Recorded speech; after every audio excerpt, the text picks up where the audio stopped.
So I was thinking the other day, in this my house, this is my one house, all these things that can do, remember I said it's multiplication and addition. So let's just get it to its most basic thing. We are doing multiplication, addition, and subtraction. That is what we are doing. We're just doing it over and over again. Very, very big numbers. I have my cell phone. I have my laptop. I have all this old iPad that I bought that I forgot I even own. They're there. All of these things have chip. I have a Tesla. The other day, I sounded so stupid. I've had this car for 2 years. I thought the car turned off. I don't know why my brain just did not add two and two together. I know this car updates itself all the time, but somewhere in my brain, I still felt like it turned off and turned back on. And I usually park my car in the garage, but I decided to park my car in the driveway, and it was super hot. And then I realized that water was coming out of the car, but I didn't connect anything. It was doing AC. And then I go to turn the car on. The car is not working. It's not talking. It's not doing anything. I say, this car is dead. It's dead. How can it die? I call the Tesla people. They say, the car is on every time. I say, what do you mean the car is on all the time? They were like, yeah, the car does not turn off. It's constantly on. It's a machine. It's just a computer that is always live. It's a computer, like a phone. And that, has it been in the sun? I say, yes. And it's been doing AC that the battery don't knock. I said, what do you mean the battery has knocked? I thought it was an electric battery. They were like, yes, there's a regular battery in front of the electric battery to prevent people like you from draining the thing to death. I was like, oh, snap. Okay. Information. That car is a computer. Why is it just doing nothing for 97% of the time? I barely drive. I'm going to like 5 miles radius. So I have this powerful computer that is doing absolutely nothing. And I'm not the only ones. Everybody has this computer. Why can't we just bring all these computers online? They're just a giant cloud. We have decentralized technologies. That'll be my ultimate goal. Just have an agent that runs the background in all these things. And we can have as much power as we want. Some things might not be as fast. Some things will be slow. So I want that. I want to just connect everything and use it what, like for compute. You oh my goodness. So I was gonna mention this. So it's something I've always thought about, but I thought it was crazy because I didn't know enough to know if it was real, right? But I was gonna bring it up. Everything you said, like cell phones, and for me, I think that's like the perfect intersection of Web3, AI. Even there's something I've been looking into now, analog computing. Yeah.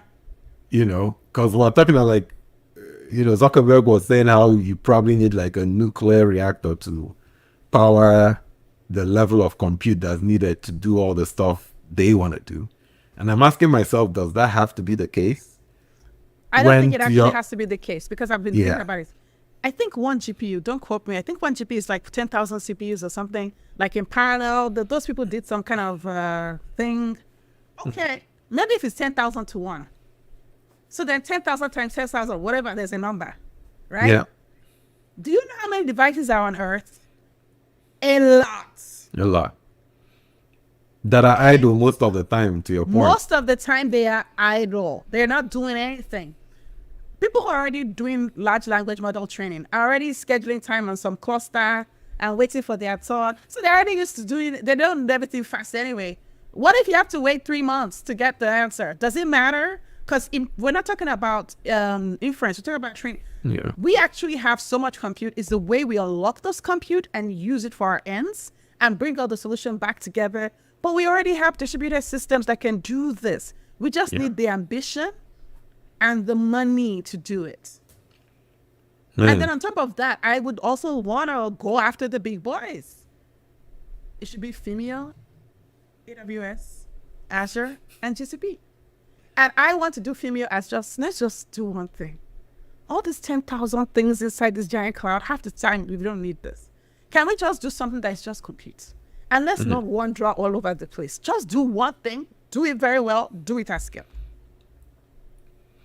Consider me an advocate. Consider me, what do you want to call it? Disciple, advocate, whatever it is of that idea. I'm really bullish about that. I've been for many years now. Yeah. We wrote it into our roadmap and we're like, okay, so this roadmap that I've written is 10 years long. Let's just focus on the first 2 years. Forget all these other ones. So we actually have all these things written into our roadmap. And then beyond That's what that, deep tech is, right? yeah, beyond that, I have a goal that when we get to that point, I want us as humanity to give away 1 hour of global compute to a problem that we think is worth giving it to. Maybe you want to do some kind of ridiculous level search for life in some outer planet somewhere, and you need a massive cluster of clusters. We should just donate 1 hour of that global compute to do that kind of search. That we all know as humanity, these 59 minutes on this day, we've all voted throughout the year, and we're all just there watching. It's on Times Square, it's in London, it's on the Sphere in Las Vegas, and we're just watching this machine go chaka chaka chaka chaka chaka chaka. We're drinking beer, we're doing everything, and we find the answer, we're like, yay! And then we have to vote again till next year on what we're going to run the computer against. So all of us in our own little way, whether it's your little Nokia phone or your iPhone, everything is contributing something. Even down to human computers, human beings that just want to be doing 1 + 1 and uploading their answer somewhere. All of that is compute. We just get so sophisticated, you don't understand what compute is. It's anything that can actually do computation. It doesn't have to be digital. What we care about is the answer. And this is the best thing we know right now. In the future, it'll be quantum. It doesn't matter. Just put everything together, do it faster, let's be done. It's just the ambition gap, and actually also people understanding in a very practical way what these things mean, because these words can sound so big and you're so like confused and you just feel overwhelmed and stupid. But once you really understand what things are, you can start reasoning your solutions in your head and be like, okay, I can do this, I can do that. You start doing tiny little prototypes. They may go nowhere, but it doesn't even matter. It gives you way more knowledge, and you're just like, and especially us Africans, we should know better. Nigeria is one of the few countries that you really understand what the internet is. That all that stuff they were trying to do in Lekki, that they canceled out this bridge they wanted to build because they felt that they were going to break an underwater sea cable for the internet. For us, it's very real. We see that, there is a tunnel somewhere with fibers in it. That's the internet. I think people don't know enough about how the internet actually is a real thing. And that's why they don't understand what these things are. Whole other conversation. Whole other 10 conversations. Because it's not magic, it's real. It's something somewhere. Conversations. It's electricity. So I'm going to write a book about reproducible builds. That's something I owe everybody. I'm writing a book. And I write the book in a way that is technically dense and sound, but understandable for anybody. So that if you go through the book, you actually understand what I'm talking about. And with the assumption you know nothing. Take you from I know nothing to, hey, I can have a conversation about a reproducible build. I'm going to write the book. You heard it here first, folks. And we'll put a link, if there's a link, in the description box. We don't have the book yet. I say I'm going to write the book, Zach. You can start an email list to start collecting people who are interested. Exactly. Reproducible builds. No, but and I'll tell you, like this whole moonshot that you talked about. Like I said, like I've been thinking the same. I know at least 2 other people who like have been thinking so like if you want to use that as because there's you're not crazy, like new. It's not even new. Folding at home does this. The protein folding at home, they do this all the time, and they do it and they actually solve some problems. SETI does this, search for extraterrestrial life. They do this. So this is not fundamentally new, but it's the scale and the agents to unlock. It's unlocking old compute, like making sure that we can work at what level do you want to go down. How do we actually jailbreak Tesla? Maybe we don't need to jailbreak Tesla. Maybe there's a mode in Tesla that allows you to just access the compute. Maybe we can go talk to the Tesla people and be like, yo, can we do this? Can we do that? It's those small little conversations and putting your devices together on a mesh on a network. I've been able to submit jobs to them and get jobs from them. The thing that will allow that to occur already exists on IPFS, Bacalao project. Like it already exists now. It's just now the hardware part of like, hey, here's my old iPad. Can I actually access the How do I CPU? plug it in? Yeah. Oh no, Apple has locked something. Okay, can we go talk to them? It's just that's the issue. Yeah. Make sure you can actually access that chip on that machine. and send directions to it and get directions back. Directives to it. Half the people don't know wanted to touch it. Yeah. But that's what, Zach, you were lying when you said this is a whole new direction. But so that's what the agent would be doing, right? And Yeah. Because your and TV is people- a smart TV. Your Yeah. TV is literally a computer. All this fridge that do too much. The washing machine that is telling you that it's time to come out. All of these have chips on them. But they And do they're one powered. tiny. They're powered and they do only one thing.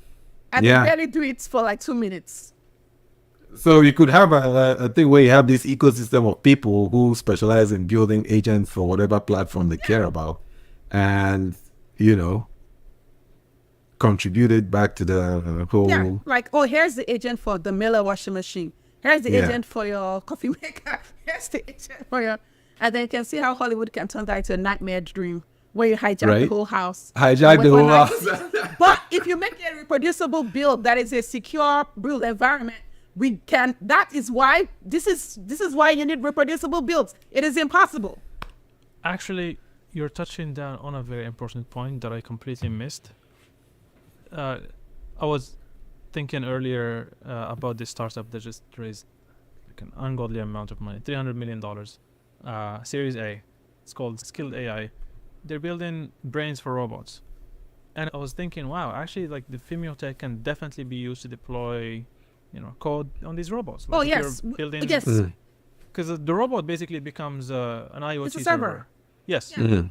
Mhm. And like everyone is running around like trying to prevent AGI or ASI or like rogue super intelligence and whatnot. I'm like, well, one way to actually prevent rogue super intelligence is Secure like builds. secure Reproducible builds. reproducible It's builds. so Exactly. simple. Yes. This is why I'm gonna continue working on this thing and make it so simple and trivial on every environment. So our next thing, which is, and I know I should stop building and start selling, but it's almost like crack. You can't stop. I want to deploy Fimi on a super cluster. So to just have it work at the cluster level, that's also part of the roadmap. And thankfully, I'm a cow bear, go Bears. We have a cluster over there. Somehow we're going to deploy Fimi on that cluster and just make sure that it works. Maybe that'll be an internship project for some researcher next year, Let's get that working, because this is what we need to do. If you can have fully reproducible builds and make those builds good user interface, good UX, we have really closed off a lot of our attack vectors.